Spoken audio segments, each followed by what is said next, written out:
The committee will come to order. This afternoon, the Subcommittee on Public Lands, Forests, and Mining will hold its first hearing of the 114th Congress. I'm pleased to chair this subcommittee, and I look forward to working with the subcommittee's ranking member, Senator Wyden. He and I visited a little earlier. He has a packed schedule, and we'll try to make it to the subcommittee. Other members have equal conflicts, but we'll also try to be here throughout the testimony and part of the questioning.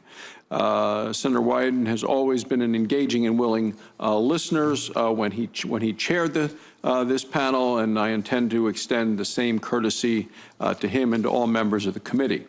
The Public Lands Subcommittee is especially important to my home state of Wyoming. In Wyoming, about 47% of the surface estate and 67% of the mineral estate is owned by the federal government.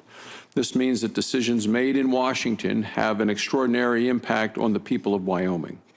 As chairman, I will ensure that we bring scrutiny to these decisions, especially those that put federal lands in the West at a competitive disadvantage to other areas of the country when it comes to energy and specifically mineral production.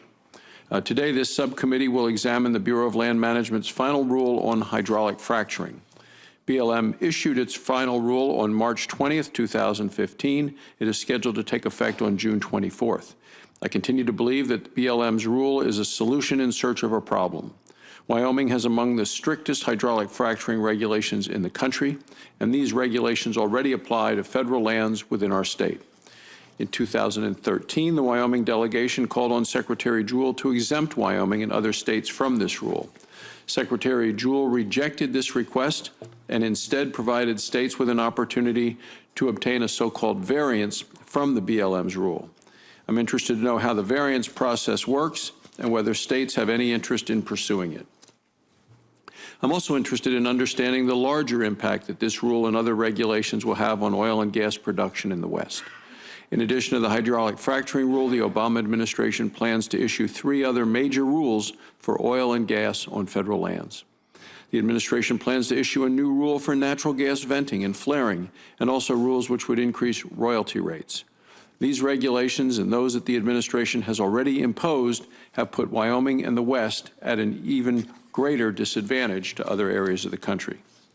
According to the Energy Information Administration, federal onshore natural gas production has decreased by 22% since 2009. 22%. EIA has found that federal onshore natural gas production makes up a smaller percentage of total U.S. gas production than it has in the last 11 years. Federal onshore oil production also makes up a smaller percentage of total U.S. oil production than it has in 9 years.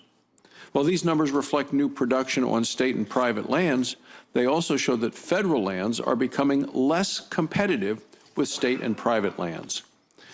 Oil and gas production provides thousands of good-paying jobs in the West. These jobs are available to individuals from all walks of life. They're jobs that can support an entire family and allow parents to send their kids to college. The people of Wyoming want these jobs, and I will fight to keep them in our state. If BLM wants to be a good neighbor to the people of Wyoming and other Western states, I think it must not only listen to their concerns, but be responsive to them.